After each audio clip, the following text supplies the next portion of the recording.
the Jets have decided we need to hire a new coach.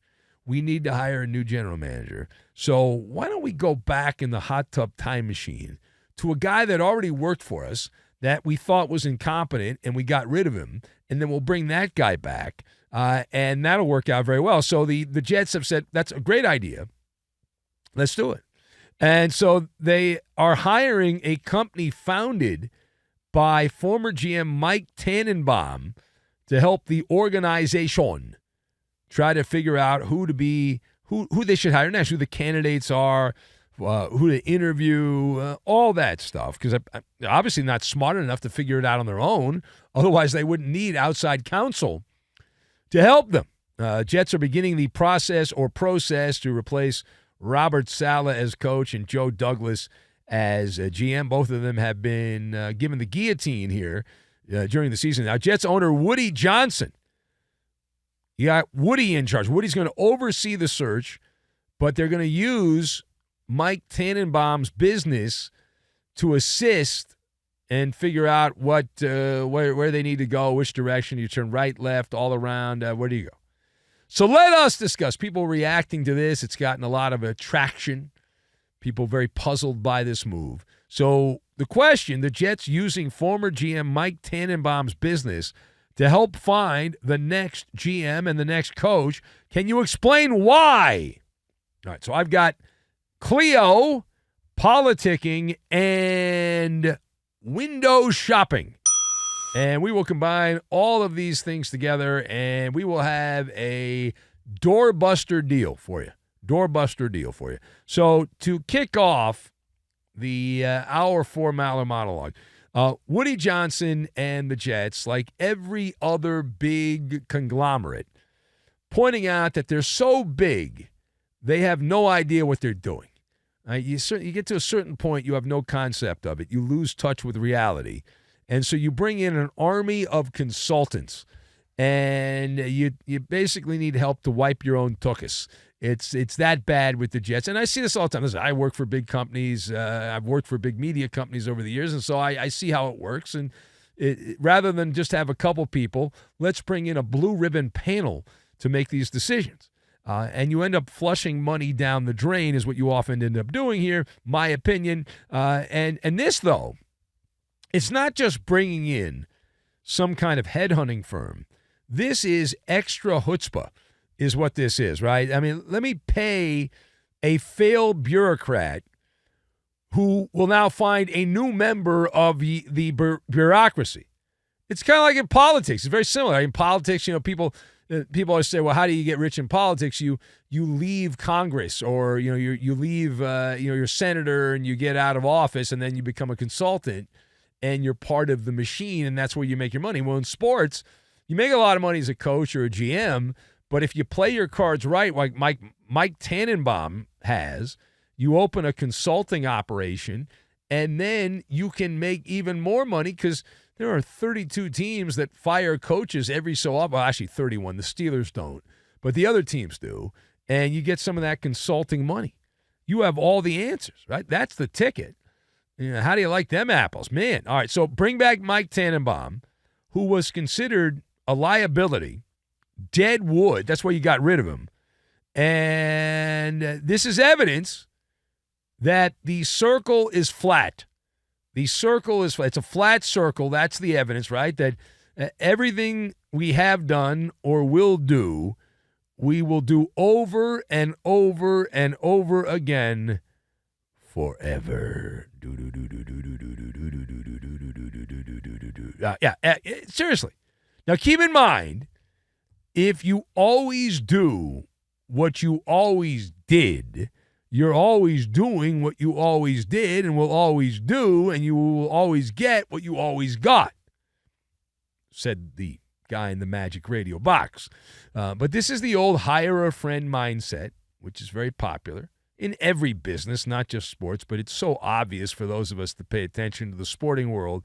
The NFL would not survive. The N in NFL is nepotism. We just saw the NFL Monday night. It was the Harbaugh Bowl, Jim and John Harbaugh, the football family, the Harbaughs, and all over the NFL.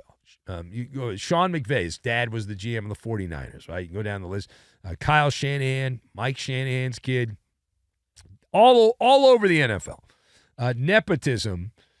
Now, we see this as the essence of the National Football League, that Mike Tanenbaum is going to recommend someone he likely worked with in the past, maybe Rex Ryan is the coach, but someone that he knows.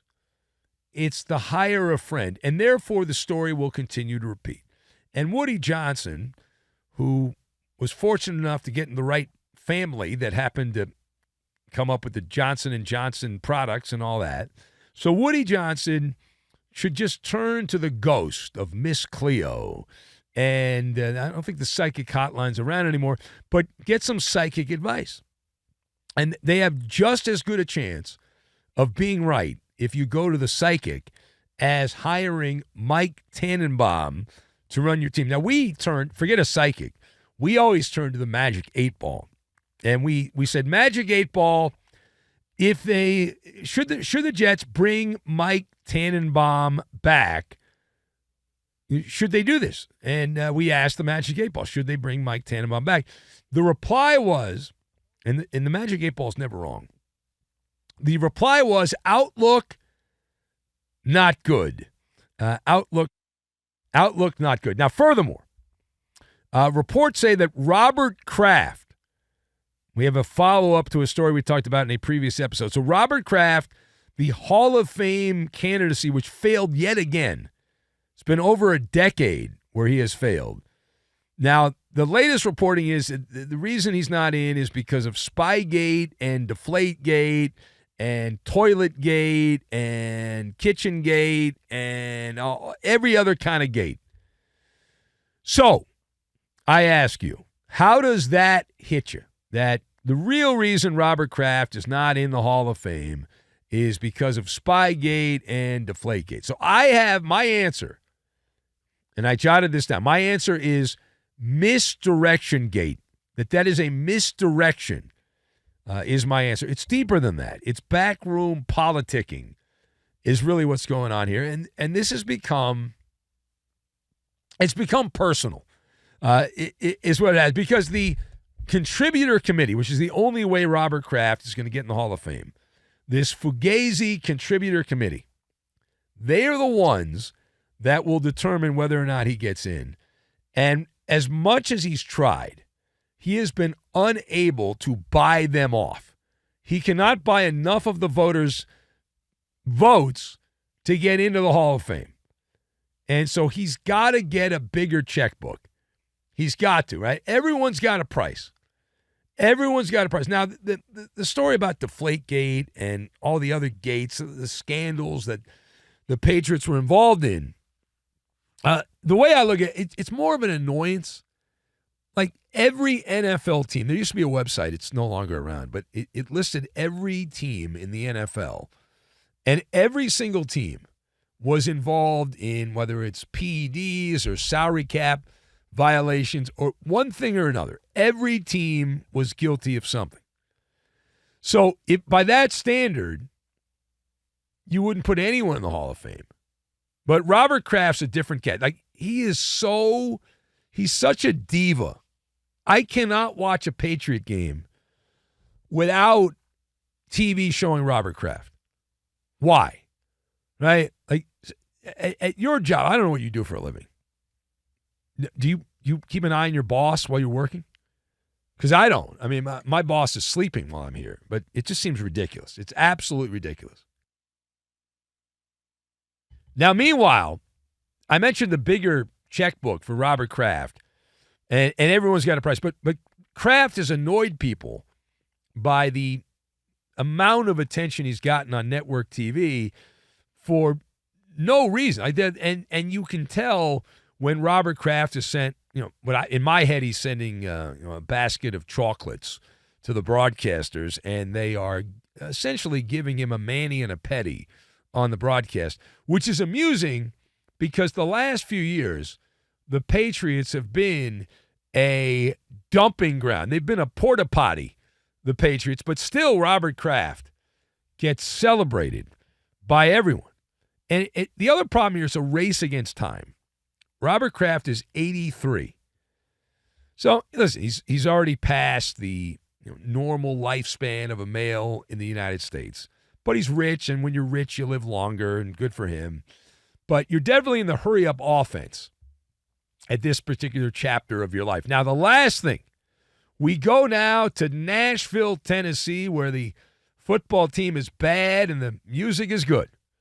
And fresh off an upset win over the division rival Houston Texans, the old Oilers, which are now the Tennessee football team, have, they're feeling pretty good. They're feeling a little bit giddy right now, feeling good. However, even with that dopamine hit from upsetting C.J. Stroud and the Texans, it turns out that they're not ready to anoint their young quarterback as their forever quarterback. In fact, Brian Callahan was unwilling to declare Will Levis as the team's long-term franchise quarterback. Why was Brian Callahan unwilling to do that? So I spent several minutes thinking about this, and I have determined the reason that Brian Callahan, the coach in Tennessee, does not want to put his name on Will Levis as the long-term answer is because he's actually watched Will Levis play quarterback and realizes he's not very good. He didn't feel like lying. He didn't feel like fibbing. He did not take the bait. Now, I will say Will Levis looked much better against Houston over the weekend. He's still rough around the edges. And Callahan, despite being with him all year, has been unable to whittle away those rough edges, the imperfections, and it's a work in progress. But the NFL, as we all like to say, not for long and all that stuff. There've been a few positive signs. However, the Titans are going to be window shopping yet again. They will be out there shopping, seeing who's available. Aaron Rodgers, for example. Matthew Stafford could be out there. There's always 7 to 10 coaches that change jobs, get fired. Teams change coaches, 7 to 10. And anywhere from 5 to 10 quarterbacks change every year. So there will be a merry-go-round, round and round and round and round on the merry-go-round. And that's going to happen. Guaranteed.